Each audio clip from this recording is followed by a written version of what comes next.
ఆంధ్రప్రదేశ్ ఎన్నికలకు సమయం ఆసన్నమవుతున్న వేళ పార్టీ నేతలు ప్రచారంలో జోరు పెంచారు. ఈ క్రమంలో రాష్ట్రంలో కీలక నియోజకవర్గాల్లో వైసీపీకి తీవ్ర వ్యతిరేకత ఏర్పడుతున్నట్లు విశ్వసనీయ వర్గాల సమాచారం. అయితే ఏపీలో కీలకంగా భావించే నియోజకవర్గాల్లో భీమవరం ఒకటి కాగా, గత ఎన్నికల్లో పవన్ కళ్యాణ్ భీమవరం నుండి పోటీ చేసి ఓటమి పాలైన విషయం తెలిసిందే. అయితే ఇప్పుడు అక్కడ పోటీ చేయకపోయినా ఆయన దృష్టి మాత్రం ఈ నియోజకవర్గంపై ఉన్నట్లు తెలుస్తుంది. ఇక తాను నామినేషన్ వేసిన పవనే అభ్యర్థిని కూటమి అభ్యర్థి పులివర్తి రామంజనేయులు చెబుతున్నట్లు తెలుస్తుంది.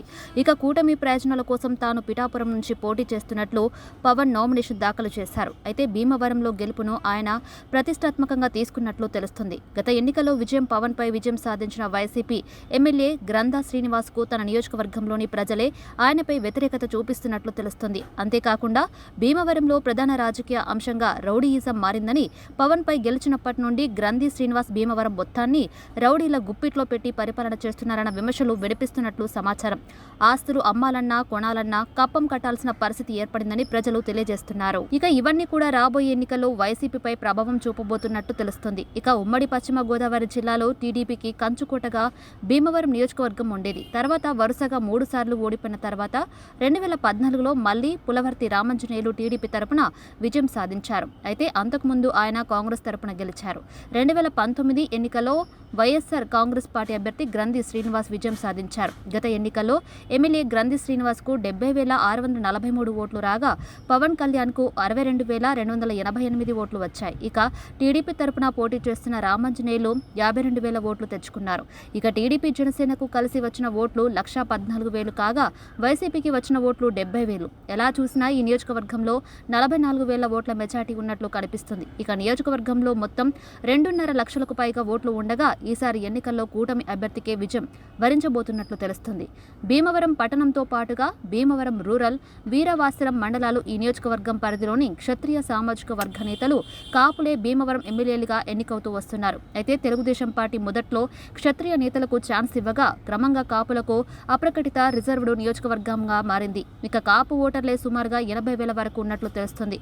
సామాజిక వర్గాల పరంగా చూస్తే కాపు సామాజిక వర్గంపై వైసీపీ ఏకపక్ష దాడి చేస్తుండటంతో ఆ వర్గంలో తీవ్ర వ్యతిరేకత కనిపిస్తున్నట్లు సమాచారం. ఇక పవన్ కళ్యాణ్ అభ్యర్థి కాకపోయినా కూటమి అభ్యర్థిగా ఉన్న రామంజనేయుల వైపే ప్రజలు మొగ్గు చూపుతున్నట్లు తెలుస్తుంది. గత ఎన్నికల్లో పవన్ కళ్యాణ్ ఓడిపోవడం కాపు వర్గానికి కూడా ఇబ్బందికరంగా మారడంతో ఈసారి నియోజకవర్గంలో జనసేన జెండా ఎగురవేయడానికి కాపు వర్గం పట్టుదలగా ప్రయత్నిస్తున్నట్లు తెలుస్తుంది.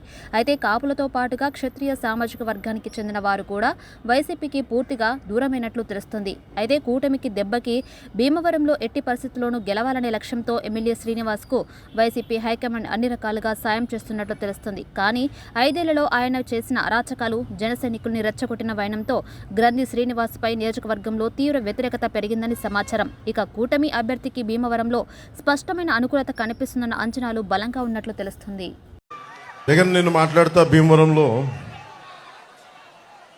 నేను ఎందుకు మారిపోయాను, భీమవరం నుంచి ఎందుకు వెళ్ళిపోయాను చాలా బాధపడతా ఉన్నాడు.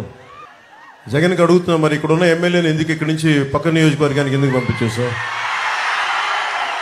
70 నియోజకవర్గాలకు సంబంధించిన ఎమ్మెల్యేలు ఎందుకు మార్చావు? నోరు ఉంది కదా అని చెప్పి ఇష్టం వచ్చినట్టు మాట్లాడకు. జగన్కి ఒకటే చెప్పదలుచుకున్నావు, నువ్వు మాట్లాడితే క్లాస్ వార్ అని మాట్లాడుతూ ఉన్నావు. మీకు తెలుసు కదమ్మా, క్లాస్ వార్ అంటే ఇక్కడ ఉన్న ఆడపడుచులందరికీ, పెద్దలందరికీ, యువకులందరికీ చెప్తా ఉన్నా. క్లాస్ వార్ అంటే ఏంటి? డబ్బున్నోడు పేదవాడిని దోచుకోవటం. ఎవరిని దోచుకున్నారు? జగన్ పేదవాళ్ళని దోచుకున్నారా, మేము పేదలకు అండగా నిలబడ్డామో మీరే ఒకసారి ఆలోచించుకోండి. సమస్యలు పవన్ కళ్యాణ్ గారికి నేను విన్నవించుకున్నది ఒకటి, అయ్యా మీరు అధికారంలోకి వచ్చిన తర్వాత మా భీమవరం నియోజకవర్గాన్ని నెంబర్ 1 నియోజకవర్గంగా చేయాలి. అది మీ బాధ్యత. మీ మీద నమ్మకంతో ఇక్కడ ప్రజలందరూ ఉన్నారు. భీమవరానికి ప్రధాన సమస్య తాగునీటి సమస్య. ఒక్క నిమిషం, నా భీమవరం కాదు, మన భీమవరం. మన భీమవరం అన్న కళ్యాణ్ గారికి